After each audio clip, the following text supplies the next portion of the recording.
আসসালামু আলাইকুম, সবাই কেমন আছেন? আমি আশা করছি আপনারা সবাই ভালো আছেন।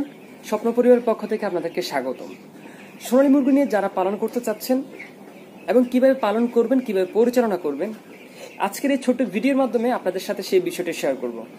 আমি আশা করছি আপনারা সবাই এই ছোট্ট ভিডিওটি শেষ পর্যন্ত দেখবেন। আর ভিডিওটির বিষয়ে যদি আপনার কোনো মতামত হয় কমেন্ট করে জানাবেন, এবং কোনো বিষয়ে যদি ফার্মিং বিষয়ে যদি কোনো বিষয় যদি আপনার জানা থাকে দয়া করে কমেন্ট করে জানাবেন, এবং আমাদের টিম আপনাদের প্রতিটা কমেন্টের উত্তর দেওয়ার জন্য সর্বদা প্রস্তুত।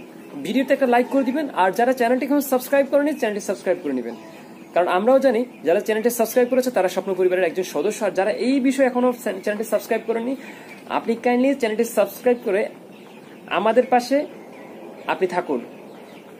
তো বন্ধুরা, আজকে আমরা কথা বলবো সোনালী মুরগি পালন করবেন কিভাবে, সঠিক পরিচর্যার বিষয়গুলো নিয়ে আমি একটু আজকের এই বিষয়ের মাধ্যমে শেয়ার করব। সোনালী মুরগি পালন করতে এত আহামরি কোনো কিছু না, ফার্মিং জগৎটা এত আহামরি কোনো কিছু না। আপনি যদি একটু টেকনিক অ্যাপ্লাই করেন, একটু যদি কৌশল অবলম্বন করেন, তবে এই ক্ষেত্রে আপনি সঠিকভাবে পরিচালনা করতে পারবেন এবং আপনি এখান থেকে প্রফিট তুলে নিয়ে আসতে পারবেন। আর আপনি যদি প্রফিটটা নাই তুলতেন, আমি আপনাকে বলছি বাংলাদেশে যদি প্রফিট নাই তুলতো, খামারিরা কিন্তু খামার বিজনেস করতো না। হ্যাঁ, আপনার কিছু খামারি 10 নেমে চলে যাচ্ছে, কিছু খামারি তাদের এক্সপিরিয়েন্স লেভেলটার কারণে কমার কারণে চলে যাচ্ছে। সো যারা ফার্মিং করবেন আগে জানুন কোন বিষয় নিয়ে কাজ করবেন। যে কোনো বিষয়, নট অনলি ফার্মিং, যে কোনো বিষয় আপনি জানার কাজ করবেন তার আগে সেই বিষয় সম্পর্কে আপনি জানুন, কিছু কাজ করার আগে জানুন। সো আজকে আমরা জানবো সোনালী মুরগি পালন সম্পর্কে। সোনালী মুরগি প্রথমত আপনাকে ভালো বাচ্চাটা আপনাকে সিলেক্ট করতে হবে, যে আপনি কোন কোম্পানির বাচ্চাটা ক্রয় করছেন, এবং কারণ ব্যবসাটা আপনার, আপনি অবশ্যই ভালো জিনিসটা সর্বোচ্চ দেওয়ার চেষ্টা করবেন। দরকার হলে 2 দিন পরে গিয়ে শুরু করেন, বাট জেনে বুঝে এবং ভালো জিনিসটা দিয়ে শুরু করেন। 1 টাকা দিয়ে বেশি, 1 টাকা দাম বেশি দিয়ে শুরু করেন, তাও ভালো, লস তো খাবেন না।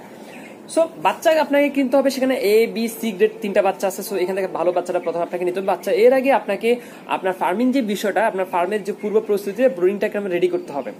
সো আপনি যখন বাচ্চাটা ব্রুডিং করবেন, ব্রুডিং এ আপনার নিয়ে আসবেন, ব্রুডিং করবেন। ব্রুডিং করার মোস্ট একটা সেক্টর হচ্ছে ব্রুডিং। আপনি ব্রুডিংটার সাইড থেকে যদি বাচ্চাগুলোকে বাঁচিয়ে তুলতে পারেন, তাহলে আপনার টেনশন নাই। মনে করেন যে আপনি 70% রিস্ক জোন থেকে আপনি চলে আসছেন, এরপরে বাকি থাকে 30%। ওই 30% জোনটাকে আপনি বাকি শেষ গিয়ে আপনার কার্যকলাপের মধ্যে দিয়ে, অর্থাৎ ব্রুডিং এর পরবর্তী বিষয়গুলো নিয়ে আপনাকে কভার করতে হবে। সো ব্রুডিংটা যখন করবেন, ব্রুডিংটা ভালোভাবে করবেন, কারণ ব্রুডিং করাটা খুবই জরুরি। সো ব্রুডিংটা তার প্রয়োজন অনুযায়ী যতটুকু কি প্রয়োজন দরকার, ব্রুডিং এর এই ধরনের ভিডিওগুলি আমাদের এই চ্যানেলে আছে, সেখানে গিয়ে দেখে আসতে পারবেন। সো ব্রুডিং করার পর আপনাকে বাচ্চাগুলো পরিচালনা করতে হবে। তাদের একটা নিয়মিত তাদের একটা খাদ্যের একটা স্ট্রাকচার আছে, কখন কোন সময় কোন খাদ্যগুলো দিবেন, সেই খাদ্যগুলো সেই সময় অনুযায়ী আপনারা খাদ্যগুলো দিতে পারেন। আর কোন সময় কোন ভ্যাকসিনটা করাবেন, কোন বয়সে কখন কোন ভ্যাকসিনটা করাবেন, এবং ভ্যাকসিনগুলো কিভাবে করবেন সেই বিষয়টা আপনাকে জেনে তারপর ভ্যাকসিনগুলো করতে হবে।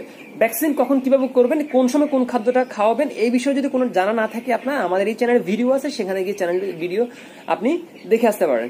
এছাড়াও যখন আপনি পালন করবেন এবং বাচ্চাগুলো সবসময় ক্রয় করবেন, আপনার যখন একটা জিনিস কি জানেন, একটা জিনিস হচ্ছে আপনি যদি যে কোনো জিনিস যদি কিনতে যদি লাভবান হয়, তবে আপনি বিক্রি করতেও লাভবান হবেন।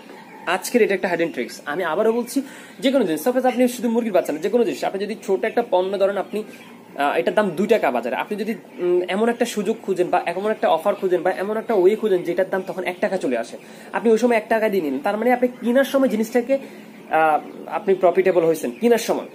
তখন আপনি যখন বিক্রি করেন, তখন যদি দাম নাও থাকে, আপনি এটা 2 টাকা বাড়তি বিক্রি করলে আপনার সমস্যা নাই, কারণ আপনি তো কিনছেন 1 টাকা, ভাই আপনি 2 টাকা বিক্রি করেন, 1 টাকা বিক্রি করেন, 3 টাকা বিক্রি করার দরকার নাই।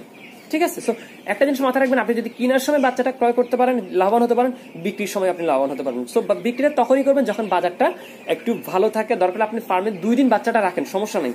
সো যখন ভালো দাম পাবেন, তখন আপনি বাচ্চাগুলো সেল করেন, অর্থাৎ মুরগিগুলো সেল করেন। আর মুরগিগুলো ভালো পরিচর্যা, আমি আপনাকে বলতেছি, খামার জগতের সবচেয়ে মোস্ট ইম্পর্টেন্ট একটা হচ্ছে পার্ট হচ্ছে পরিচর্যা। আপনি যদি ভালো করে এদেরকে পরিচর্যা করতে পারেন, আপনার প্রফিট অবশ্যই আসবে। ভাই সোনালী মুরগিতে কোনো লস নাই, এটা 100% শিওর। ব্রয়লার থাকতে পারে, আছে ব্রয়লার, সোনালী মুরগিতে যদি আপনি পরিচালনা 100% দিয়ে থাকেন, কোনো লস নাই। বাজার যদি 160 টাকাও আপনি পান, সেখানে আপনি লস পাবেন না, অন্তত 10,000 টাকা হলেও আপনি পাবেন।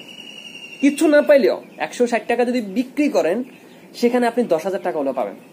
তো আজকের ভিডিও ছিল এই কথা। আমি আপনাদের সাথে এই বিষয়টা, যে সোনালী মুরগি পালন কি করবেন এবং সোনালী মুরগির নিয়মিত ভ্যাকসিনগুলো করবেন, নিয়মিত খাদ্যের স্ট্রাকচারটা মেনে চলবেন এবং অবশ্যই টাইম টু টাইম ওদেরকে খানাগুলো দিবেন এবং খাদ্য দেওয়ার কিছু প্রসেস আছে এবং যে ভ্যাকসিন করা ভ্যাকসিনগুলোর প্রসেস আছে এবং কোন সময় কোন ডোজটা করবেন, কোন সময় কোন খাদ্য করবেন, সেই বিষয়গুলো সম্পূর্ণ অ্যানালাইসিস করে তারপরে আপনাকে এই ফার্মিং জগতে প্রবেশ করতে হবে, তারপরে আপনি সাকসেস হতে পারবেন। আপনি যদি না জানেন, দেখেন আপনি আপনার কোনো পাড়া প্রতিবেশী ভাই বা কারোর দেখার মাধ্যমে যদি আপনি ফার্মিংটা শুরুই করে দেন, আপনি লস খাবেন নিশ্চিত। ভাই আপনি পাড়া প্রতিবেশীর ভাইয়ে ফার্মিংটা করতে দেখতেছেন, ভিতরে কি করতেছে, ভিতরে তার প্রসেসটা কোন ধরনের অ্যাপ্লাই করতেছে সেটা কি জানেন?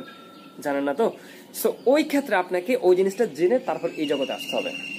সো ভিডিওটা ছিল এই পর্যন্ত। সবাই ভালো থাকবেন, সুস্থ থাকবেন, চ্যানেলটি সাবস্ক্রাইব করে রাখুন। আশা করছি কোনো উপকার আসবে। আসসালামু আলাইকুম।